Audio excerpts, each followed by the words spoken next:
There was a reason why Jesus was crucified by the Romans, and so was Peter and Paul.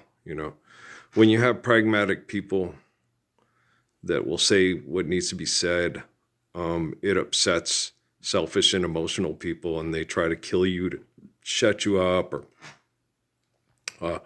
kill you and then change the narrative to make it look like they're self-righteous, hypocritical agendas and stuff. And so most people, it happens with my own dad and my own family.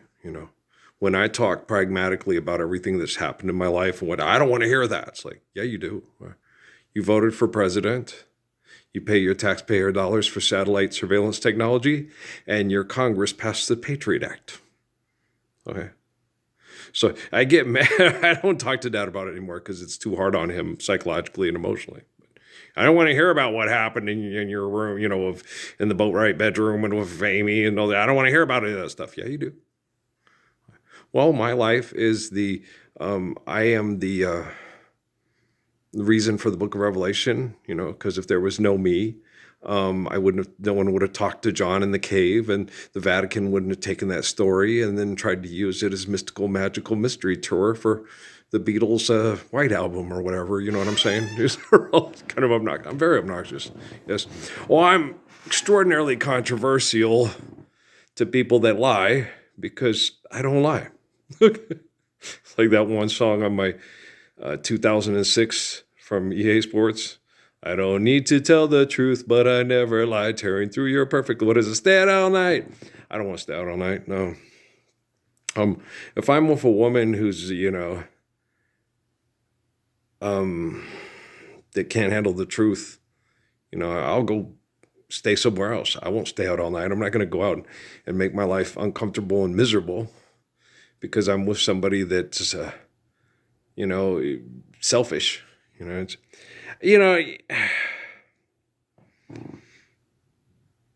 I acknowledge the fact that it was hard on Yolanda and Stephanie and Amy. Okay, it was very difficult. Okay, I acknowledge that fact. I understand that.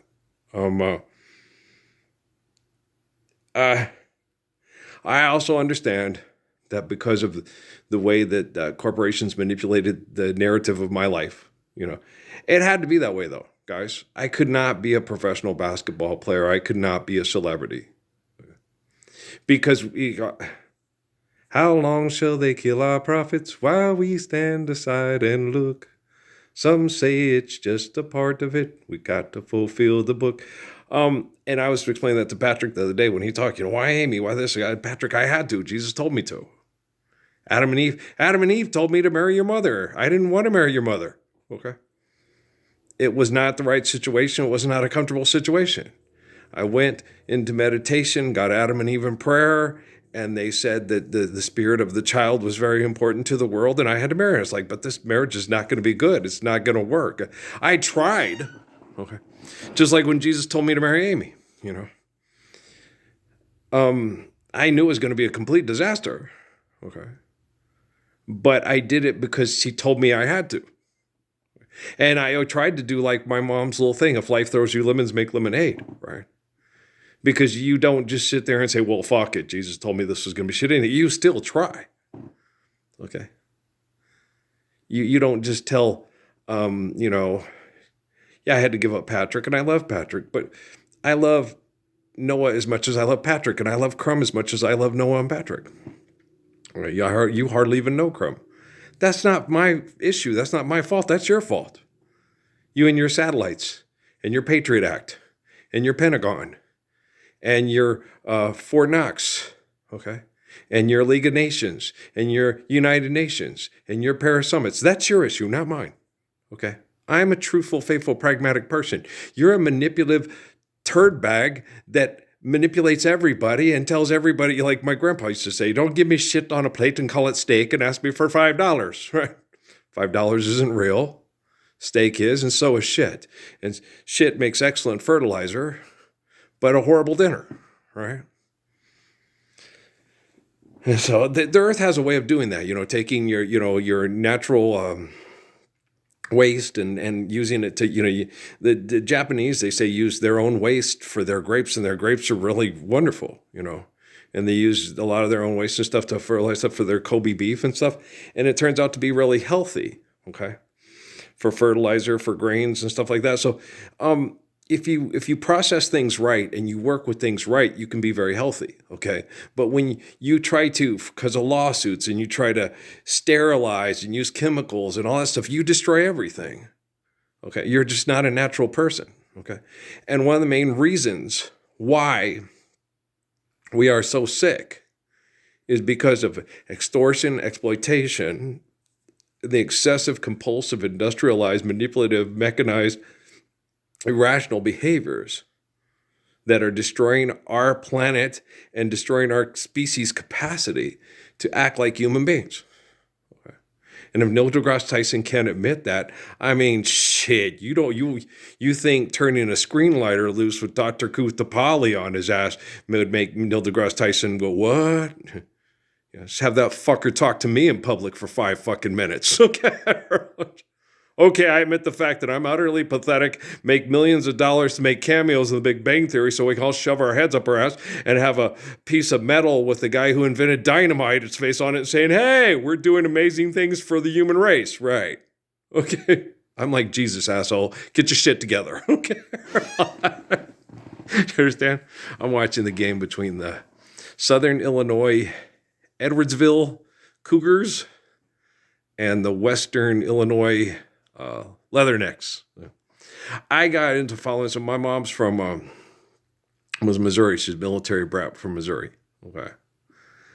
And when the kids used to play ball here, so like Noni Pate was from Joplin, and a lot of the other kids were from areas where my mom was. That's why mom became kind of friends with Elijah and Micah, because they went to Jefferson High School in San Antonio, and mom was just tickled pink that bigoted high school had turned into the black high school. She thought that was so great. And they just loved my mom. My mom's she was just that type of person. Okay.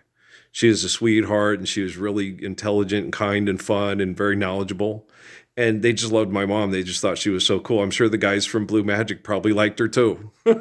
She's such a neat lady, and she really is. And no, mom was a very cool person.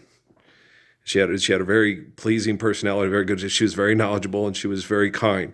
And she learned to, she had her moments like with poor Dolly Parton at the club in El Paso. She didn't mean to. She didn't mean to hold Dolly Parton's. And the funny thing is after that, Dad never told her that Dolly invited her, wanted her to take her to Juarez. But and good thing she didn't. But mom just adored her after that. She thought she was so pretty, one of the prettiest women she'd ever seen, and she had one of the best voices. Before that, she'd apologized. Before, I thought you were Porter Wagner's big boogie blonde bimbo that all men thought with their dicks and just whoa, and she didn't want to go. She was kind of angry and jealous. And then when they went to see her, mom was like, oh my gosh, she's amazing. She has this wonderful little voice, and she's just a little tiny ball of charisma. Yeah, mom just adored her after that. Yeah, she was fine. I'm really going to miss that traveling, man. She sure isn't going to miss her mother. That used to crack me up. I was like, Ma, you funny. But Touch Your Woman was one of my mom's favorite songs. And that was, there was another one too that she really had that mom liked. Of course, she liked Jolene, and she liked all these best of, stuff. She really liked Dolly Parton. Kate was right up there in the Diana Ross and Barbra Streisand zone. Right? And it's funny. Yeah, no, she thought she was one of the most gorgeous women that ever lived. I said, yeah, I had to agree with her. She was very, very, very physically desirable, very physically attractive. Okay. And then maybe someday, the Lord already forgave Dolly for denying the true him and going chasing the devil's money. Jesus, forgive them, Father, for they know not what they do. He's talking to the eternal spirit of himself. That's why they think we're narcissists. So we can help people establish the kingdom of heaven every day. Okay? When is there not a Messiah? When is there not someone like Adam, Moses, David, just John? When is there not, be it however large or small, be it in the smallest shithole outpost of Judea or North Africa, or be it in Lost Causes Cruises, New Mexico, anonymously, anonymous, L-Y. I got that from, I don't know if it was Sesame Street or the Electric Company. You enter a dark, scary room, and sitting there in the gloom is Dracula. How do you say goodbye? Immediate, L-Y. It's one of my favorites, man. It makes me laugh. But let's load this one up. I'm going to get some sleep. We'll talk tomorrow. These videos are not they're not too intense for your technology. If you can't handle it because you're broken, because you have a psychotic break, because you're like the people that crucified Jesus and sat and watched the most beautiful man be murdered in public because you were jealous of him or embarrassed by him, well, then here we go again. Life's eternal, grace is infinite. Old Plato and his Republic. You'll find that history doesn't always repeat itself, but it often rhymes. I love you very much. Well, you know I do. All right, peace out.